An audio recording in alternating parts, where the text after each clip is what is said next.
Hey everybody, it's great to be learning with you today as we take a closer look at the concept of Kitniyot, part of our Spotlight series on the laws of Pesach. They may look like Chametz, they may even taste like Chametz, but they are not Chametz.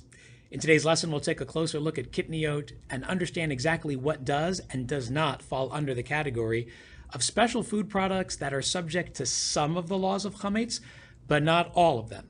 And in that process, we'll also have a chance to distinguish between real Chametz and Kitniyot, and look at some similarities and differences between them.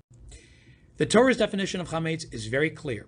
Any of the 5 grains, barley, rye, oat, wheat, and spelt, that when turned into flour and mixed with water forms a dough, known as a seor, and that seor, when allowed to sit for 18 minutes unattended, forms Chametz. And the Torah is pretty clear about Chametz. You're supposed to remove it from your possession, as the Torah says, Shivat yamim matzot tochelu, eat matzah for 7 days. However, ach bayom harishon, by the time that the first day of Pesach arrives, tashbitu seor mibatechem, remove chametz from your possession.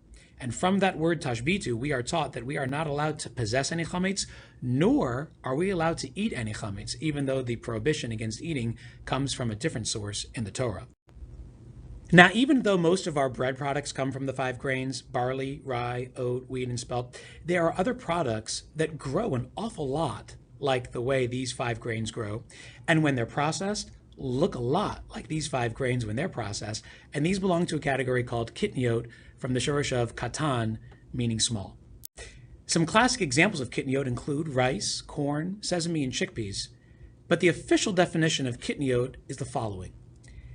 Any item that is officially not a chametz item, so not one of the 5 grains, that when processed looks an awful lot like chametz and might be confused for chametz, and for that reason is not eaten during Pesach by certain Jews, mainly those from Ashkenazi communities, places in Central and Eastern Europe, out of a concern that it might lead to the consumption of chametz.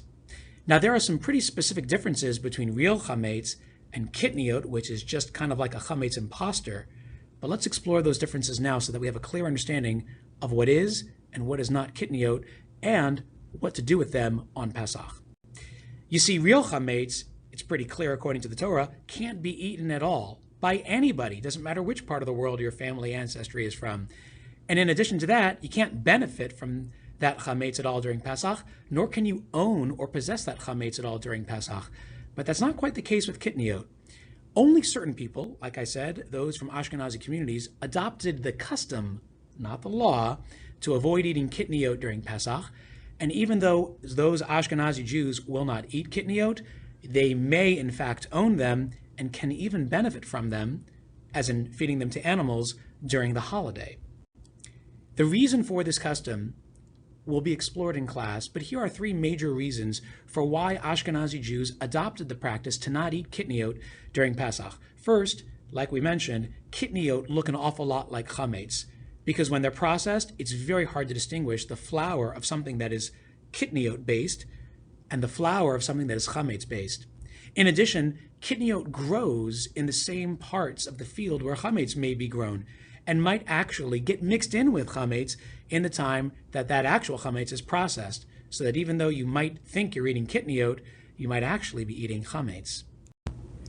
But the big question we have to discuss when we return is why certain items made the Kitniyot list and others did not.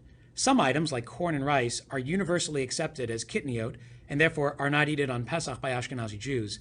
But there are other items, like potato, for example, that when potato is turned into a flour or a starch, looks a lot like chametz. So how come that didn't make the Kitniyot list?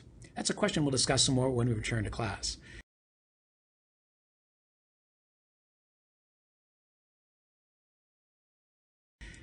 At this point, though, you've had a chance to go a little bit deeper into the topic of Kitniyot, to explore some differences and similarities between Kitniyot and chametz, and to begin to think about why some items made the Kitniyot list and others did not.